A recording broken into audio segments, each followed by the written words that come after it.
लेती है और ये दोनों हाथों का प्यार चुम्बनों से करती है। भगवान दर्शन भी उसी प्रकार से आंखों में सजल प्रेम है।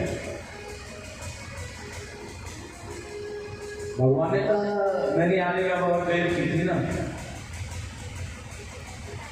नहीं अपराधी हूं मैं तेरा। प्रहलाद जी ने कहा नहीं आपने आने में देर नहीं की। देर आपने ही कर भगवान, देर तो यह संसार का जो मानव है ना, जो जीव है जिसे तुमने भेजा यह करता है, तो मैं बुलाने लगा। आप देर नहीं करते। ऐसी सुंदर सुकोमल सी भक्ति मैं भाव को देखा। भगवान ने कहा तो मैं तेरी भक्ति से प्रसन्न हूँ, अब तुम मांगना चाहता है वो मांगो। प्रहलाद जी ने कहा मैं क्या मांगू? भगवान ने कहा जो भी मांगना चाहता है, जो मांगना चाहता है वो। लेकिन कुंती से कहा ना जो तुम मांगोगी वही करेंगे। भगवान ने प्रहलाद से कहा जो तुम मांगना चाहता है वो मांगो। प्रहलाद जी ने कहा क्या मांगू मैं तुमसे भगवान? भगवान ने कहा तुम्हारी जैसी इच्छा हो। लेकिन प्रहलाद जी ने इतना सुंदर कहा है भगवान, जब कोई भक्त आपका वरदान मांगता है ना तो आप कहते हैं तथास्तु।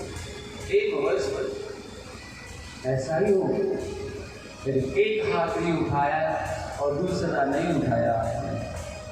मतलब एक हाथ से जो वरदान तुमने दिया है, बाकी दूसरा हाथ है ना तुम्हारा नीचे है। इसका मतलब है परिपूर्णता बहुत कुछ तुम्हारे पास में है जो कि तुम संसार में किसी को दे नहीं सकते हो। लेकिन आज तो बड़ी कृपा है, ये दोनों हाथ जो तुम्हारे करुणा बक्सल है, प्रेम बक्सल है, तुमने दोनों हाथों को मेरे सर पर रख दिया है, दोनों हाथों। और तो जो तुम्हारा वो मेरा, और तुम्हारे पास में बचा क्या है जो कि तुम मुझे दोगे? अब तो जो तुम्हारा है वो मेरा है, मेरा है वो तुम्हारा है। और जो तुम्हारा है वो मेरा है, तो फिर मांगने की लालसा क्यों की जाए? मांगा क्यों जाए?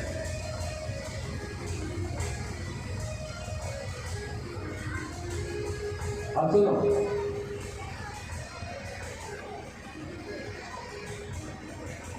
पिता बेटे के लिए मेहनत करता है और ये सभी जानते हैं कि पिताजी के मरने के बाद में बेटे का ही नाम आता है। बारिश होता है ना वो जा जाएगा। लेकिन कोई बेटा आकर के कहे पहले से ही सुनो जी तुम हमारे नाम कर दो जा जाएगा। तो पिताजी जाया को उड़ा रहे हो, किसी दूसरे के नाम करने का मन बना रखा हो, अगर ऐसी परिस्थिति में अगर कही जाए तो चलेगी। लेकिन जो पिता मन धन से परवरिश में लगा हुआ है उसके लिए कि और फिर वो बेटा कहते हैं बाबूजी ये जायदाद मेरे नाम कर दो, क्या करें ऐसी संतान से?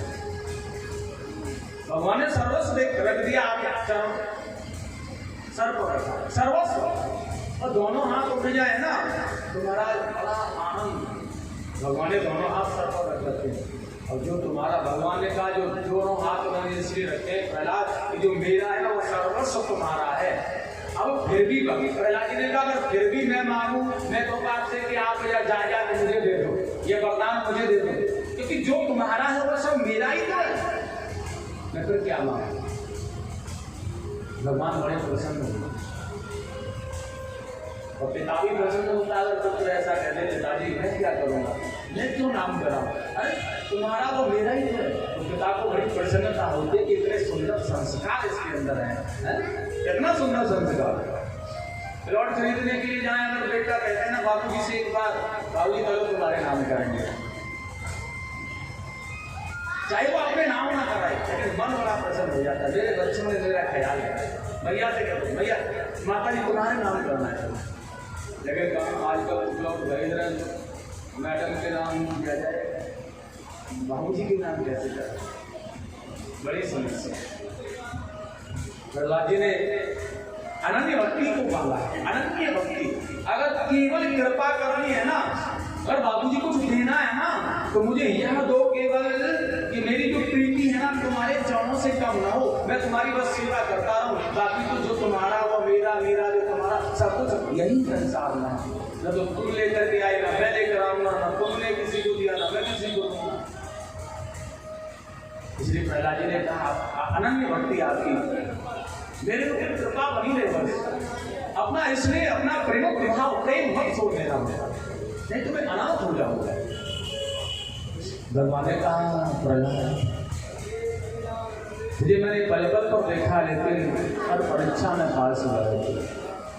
विमल भक्ति का वरदान दिया इसे और राज्य सिंहासन पर बिठाकर राजा बना दिया। और भगवान ने दिव्य स्वरूप वाले विष्णु अवतार का दर्शन करा करके यहाँ से अंतर ध्यान दिया। प्रेम से बोलेंगे गोविंद जय।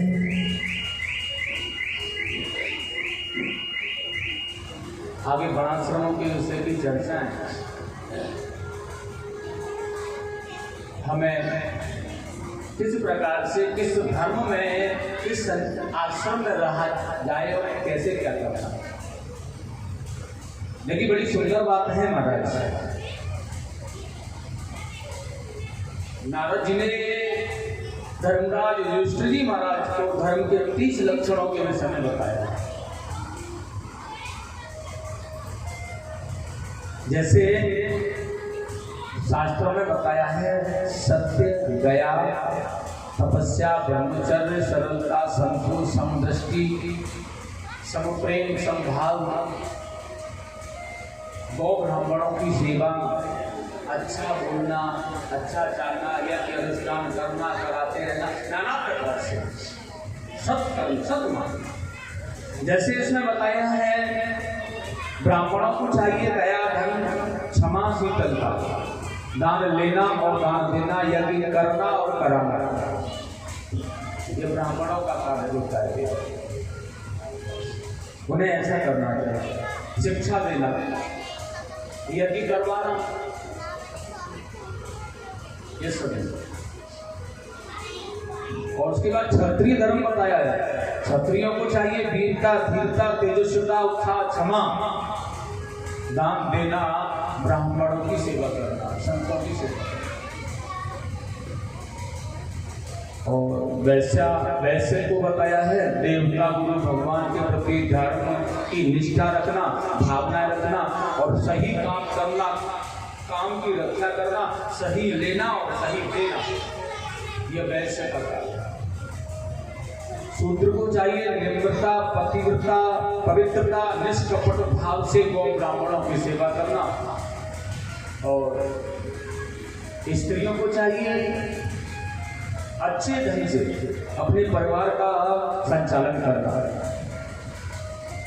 पति की सेवा करना, सब में पति में समभाव रखना। अब पति के साथ हम आए, हमारा संबंध बना और हमारे पति से जो रिश्ते जुड़े हुए हैं उनको उसी प्रकार का ढंग से अलग अलग तरह से प्रेम देना जो जैसा है। और अपने परिवार सगे संबंधियों को अच्छी तरह से रखना, तो सब प्रसन्न रखना, यह माताओं का भाव है। और यह सब कुछ करते हुए ईश्वर में संभाव प्रार्थना करते रहना, भगवान की गोविंद से प्रार्थना करना, यह स्त्रियों की लक्षण है। और ब्रह्मचारी को चाहिए गुरुकुल में रहकर जनेऊ धारण कर गायत्री मंत्र की उपासना, पूर्ण रूप से इंद्रियों पर संयम कर गुरुदेव की बात का उल्लंघन न करना, परिपूर्णता से विद्या अध्ययन करना, ब्रह्मचर्य का पालन करना। और उसके बाद में गुरुकुल के बाद गुरुजी से आज्ञा लेकर गृहस्थ आश्रम में आना या फिर आजीवन ब्रह्मचर्य का पालन करके संन्यास ले लेना, यह ब्रह्मचारी का लक्षण है। और उसके बाद में बड़ा सुंदर कहा है गृहस्थ आश्रम, इसे क्या करना चाहिए। गृहस्थ आश्रम को चाहिए कि पंच यज्ञ प्रतिदिन करे, थोड़ा सा हवन करना देव यज्ञ होती है, श्राद्ध करना पितृ यज्ञ होती है, पुराण शास्त्र पढ़ना ऋषि यज्ञ होती है, अतिथि सेवा करना, कोई भी घर पर आ रहा है किसी संत ब्राह्मण की सेवा करना आदि समभाव, किसी को ठुकरा न देना, ऐसी वाणी पवित्रता, यह गृहस्थ आश्रम का धर्म है, यह गृहस्थियों को करना चाहिए। और वानप्रस्थ आश्रम को चाहिए वन में या किसी आदि आश्रम में रहकर देह की ममता को हटा करके केवल कंदमूल फल खा करके जीवन का यापन करें, यह वानप्रस्थ वालों का धर्म है। और सन्यासियों को चाहिए सब वस्तुओं को छोड़ करके केवल देह की ममता को भी हटा कर केवल निश्चल भाव से वन में विचरण करना, यह सन्यासियों का धर्म है। सबका अलग अलग प्रकार, सबकी अलग अलग क्रियाएं, सबका अलग अलग धर्म। इसे किसे क्या करना है, कैसे करना है, जीवन कैसे चलेगा। और हमारे जीवन का जो धर्म है, जो कार्य है, ये अगर ढंग से चल रहे हैं तो गाड़ी ढंग से चल रही है, संसार ढंग से चल रहा है, संस्कार अच्छा हो रहा है, बड़े प्रेम से हो रहा है।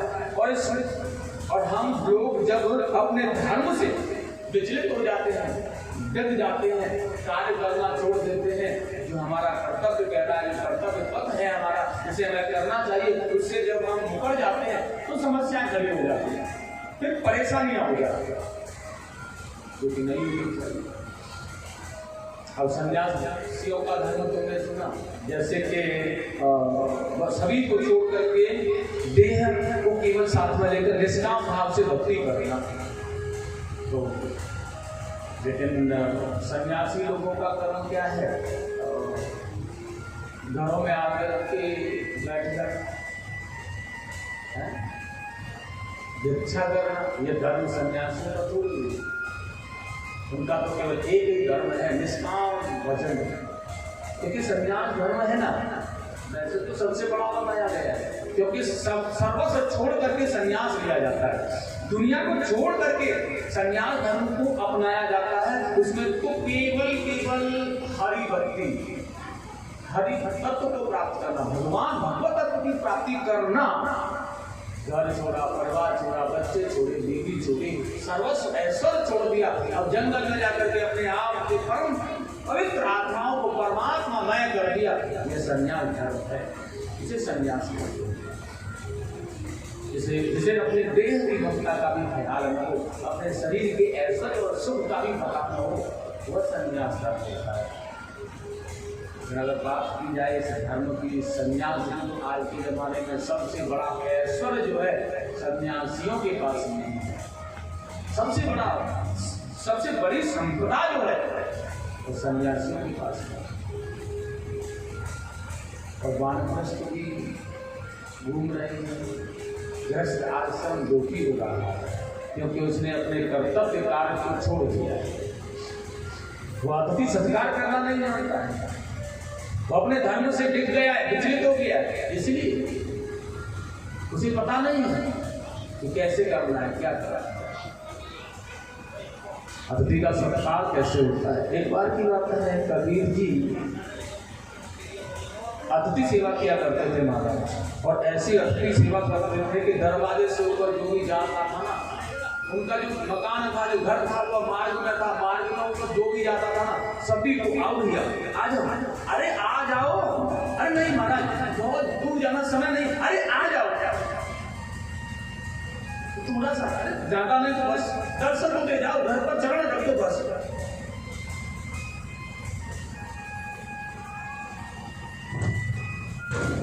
प्रत्येक किसी को भी अपने दरवाजे से निकल के जाता, खाली नहीं जाने का। तो घर में आ जाता है तो फिर बिना जलपान की पूरी चला जाए, क्यों महाराज? घर जो आ गया तो फिर जलपान तो होना ही नहीं, या फिर चाय नाश्ता पानी जलपान भोजन आदि जो भी, और वो व्यक्ति सोच अब आ ही गए हैं तो चलो इनका मन रह जाएगा, जलपान कर ही गए हैं, नहीं आगे तो चलते रहे। कबीर जी का ऐसा भाव है। लेकिन एक बार संतों की टोली जा रही थी, ब्राह्मण संत जा रहे थे, कबीर जी बड़ा आगे निकल के खड़े थे, आइए महाराज पधारिए, भगवान पधारो, आओ। उन्होंने कहा नहीं, अरे नहीं आओ, बैठा लिया, आकर के आसन डाल दिए, बहुत अच्छा, हरि कीर्तन करते जा रहे हैं, बड़ा अच्छा लगता है। और सुनो, कबीर जी ने अपने, उनकी एक पुत्री थी कमाल,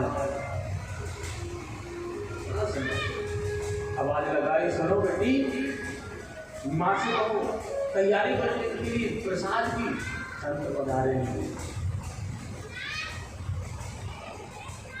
संत पधारे, लेकिन महाराज घर पर नहीं देखा कि कुछ है या नहीं।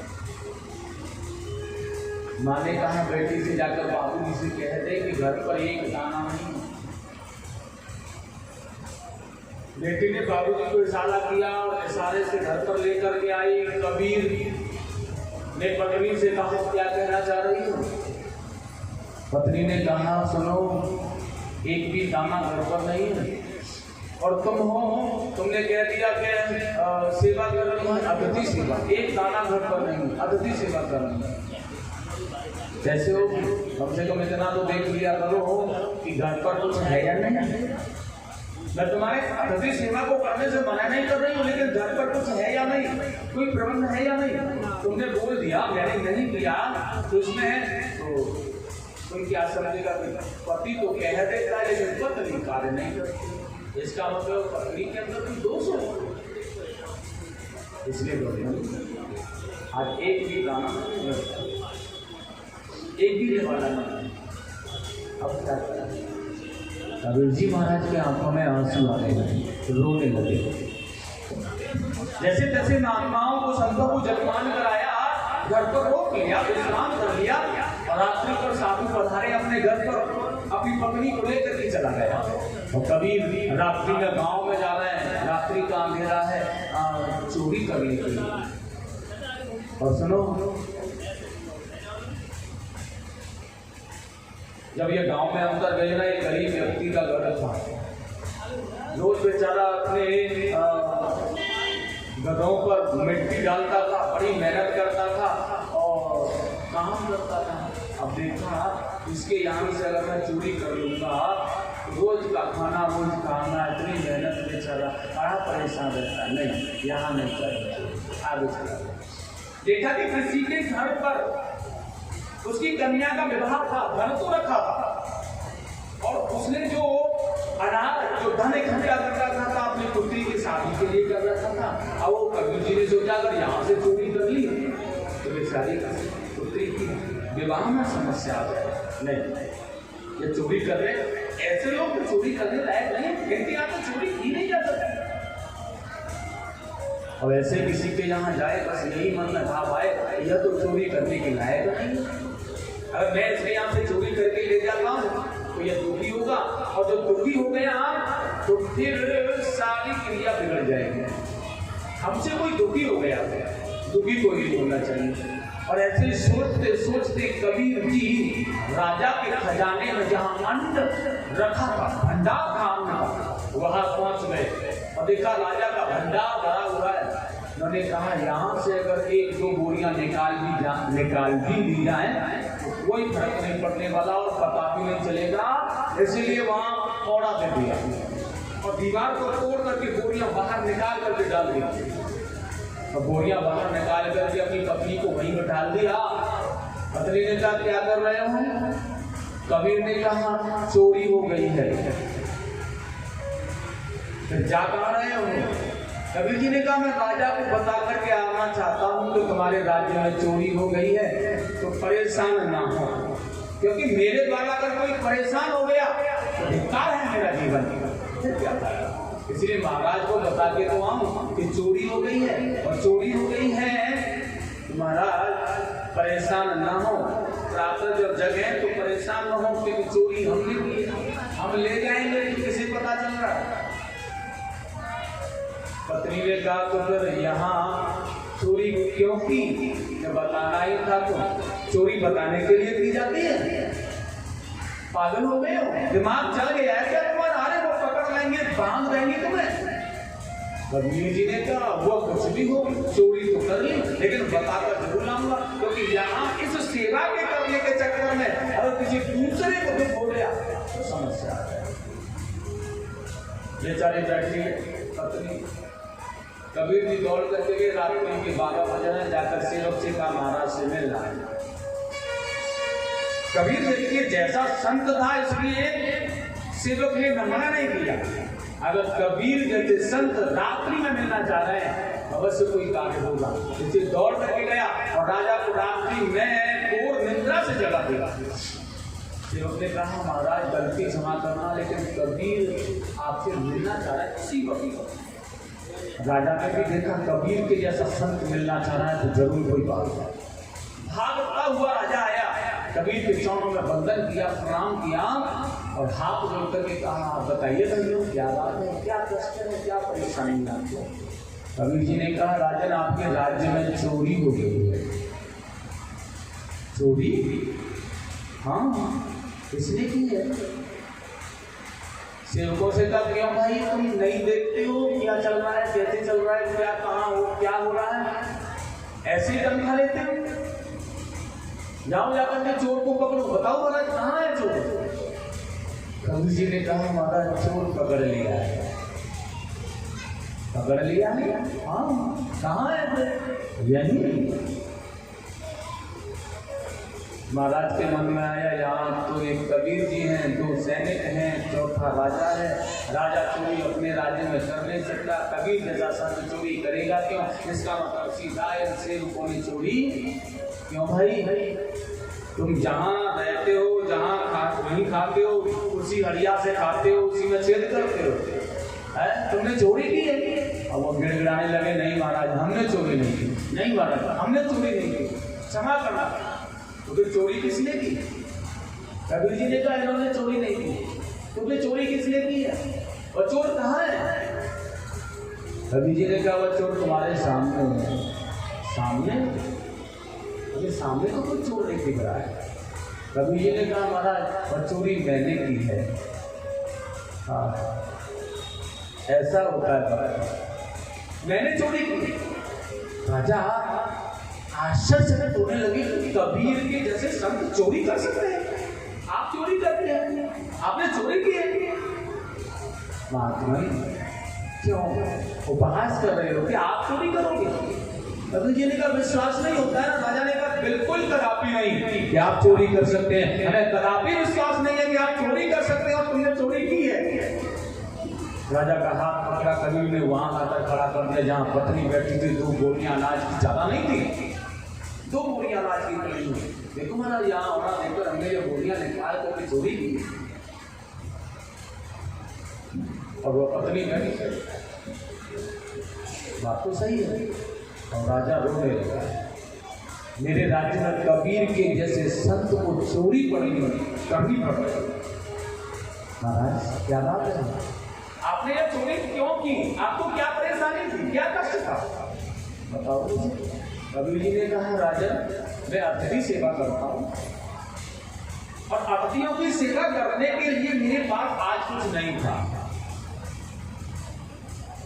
और मैं बिना अतिथियों की सेवा मेरा मन नहीं लगता, मुझे आनंद नहीं आता।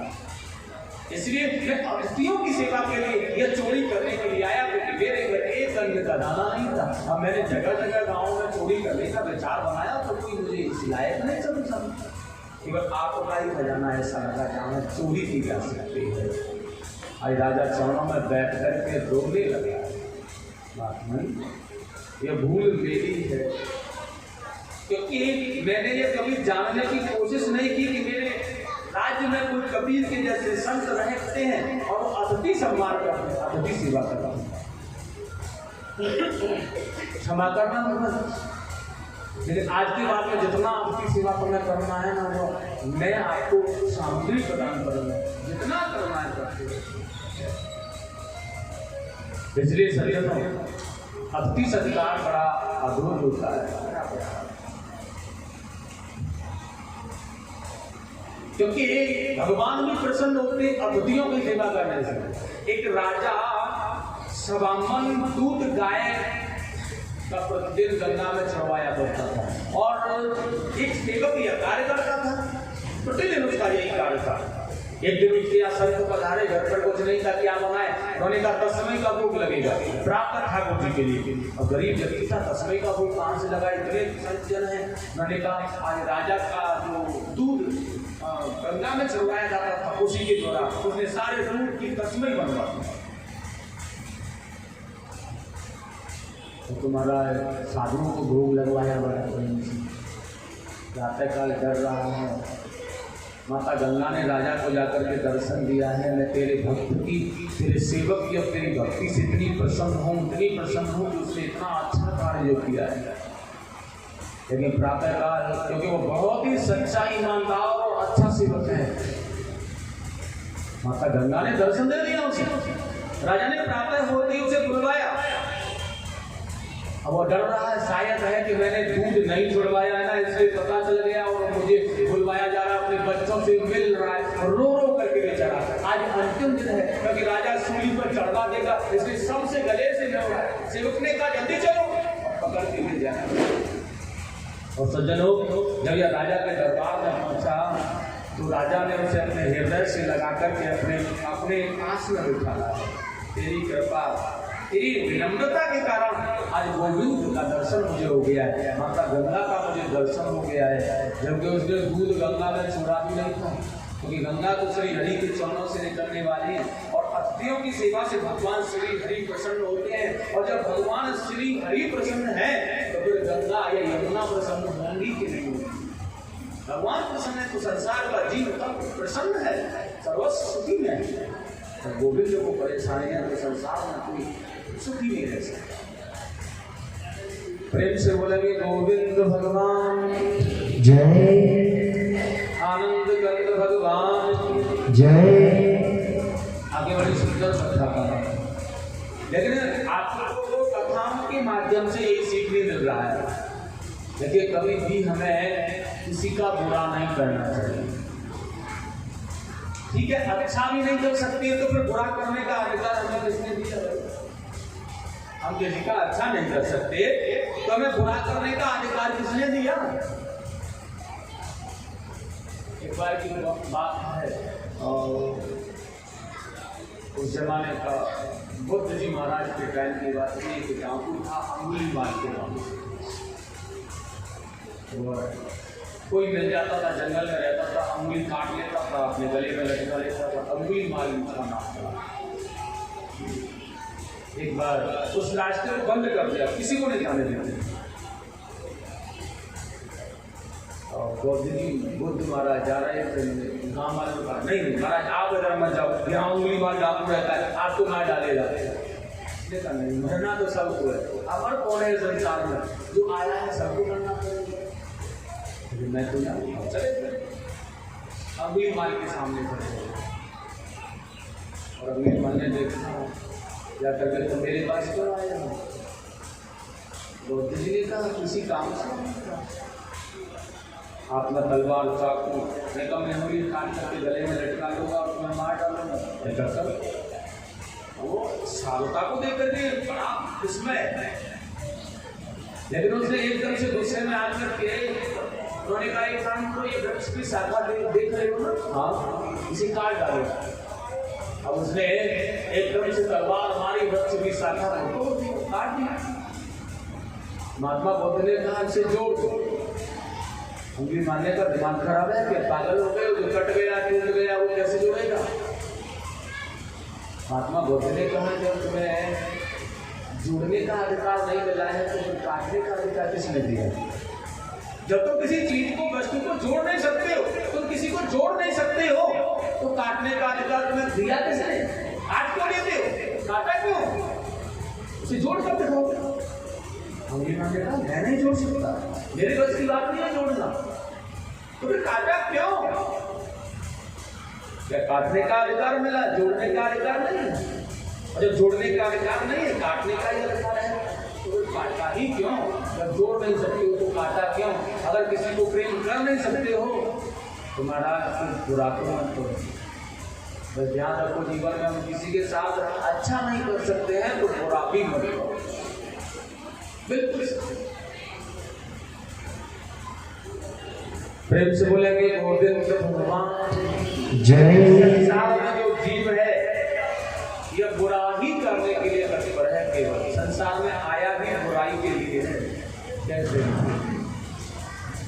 पड़ोसी का भला नहीं होना चाहिए।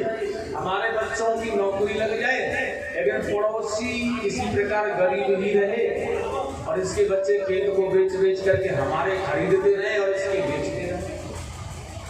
हमारे बच्चों की नौकरी लग जाए, पड़ोसी के बच्चों की नौकरी नहीं लगनी चाहिए।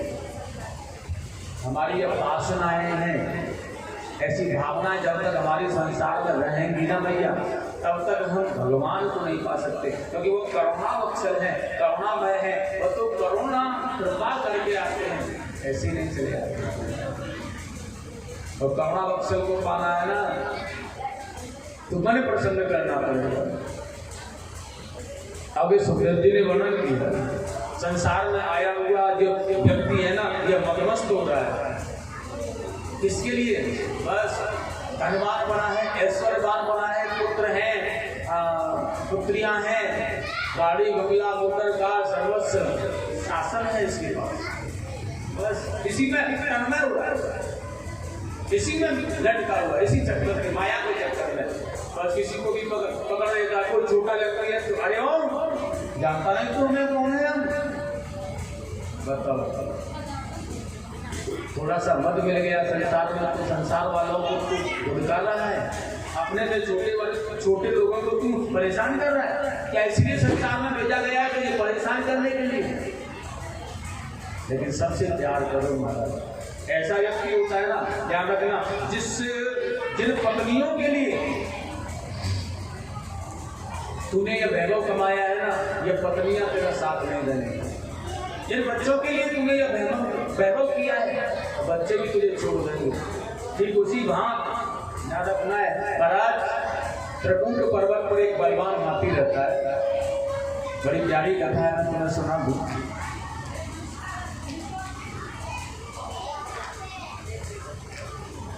और आज जब ये बलवान हाथी त्रिकुट पर्वत पर रहता है तो इसके बहुत ही शक्तिशाली है, बड़ा रूपवान है, कुशल है, यह बड़ा बलशाली भी है।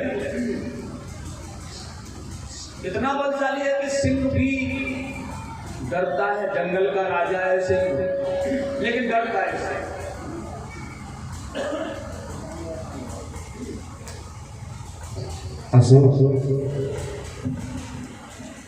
लेकिन जब सिंह भी डरता है, जंगल का राजा है, जब डरता है इससे, तो देखिएगा जो आज का जमाना भी है, जो ऐश्वर्यवान है ना व्यक्ति, उसके साथ सभी लग जाते हैं। इसीलिए अनेक प्रकार की हथनियों का झुंड पत्नी के रूप में इनके साथ चलता है। बहुत ही बच्चे हैं इसके। अब तो बहुत बड़ा अहंकार हो गया, ऐसे इतनी पत्नियां, इतने बच्चे, बलवान हो गया। रावण का था अहंकार, 1 लाख पुत्र 1.25 लाख नाती। रावण के 1 लाख तो बच्चे थे, पुत्र थे, 1.25 लाख नाती थे रावण के। रावण के जैसा अहंकार करने वाला तो लोकपति मैं ही। और उस जंगल में यह हाथी भी यही कहने लगा, बस जंगल का महाराज मैं हूँ, सर्वस्व मैं ही हूँ। जब ऐसा भाव इसका हुआ तो एक दिन यह जंगल में सरोवर में, गर्मी का महीना है, जेठ की दोपहरी पड़ रही है, बड़ा धूप निकल रही है, बड़ा प्यास लग रही है। एक सरोवर में जलपान करने के लिए उतर गया। लेकिन सरोवर में जलपान करना तो कोई परेशानी नहीं है, लेकिन ये जलपान करने लगा और जलपान करने के साथ ही सूंड में जल भरता है, अपने बच्चों पर छिड़कता है, अपनी पत्नियों को नहलाता है। फिर उसी सरोवर में कभी इधर भाग रहा है, कभी इधर भाग रहा है, कभी इधर भाग रहा है। अब एक बात बताओ, छोटा सरोवर इतना विकराल रूप धारण करने वाला हाथी उस सरोवर में जब भाग रहा हो तो उसके अंदर रहने वाले जो छोटे छोटे जीव हैं उनकी क्या दशा होगा? वो परेशान होने लगे। उसके ऐश्वर्य पराक्रम से, उसके मद के कारण अरे परेशान होने लगी तो किसी ग्राह ने उसका पैर पकड़ लिया। अब वो व्यक्ति सोचने लगा मरने से तो बेहतर कुछ नहीं है, इसलिए अब इसी को देखना है। कोई व्यक्ति ऐसा कर देता, ज्यादा परेशान करते रहो ना, वो क्या कहेगा, अब इससे ज्यादा तो कुछ नहीं होगा, मर ही तो जाएंगे। अब लेकिन इसे देखना है।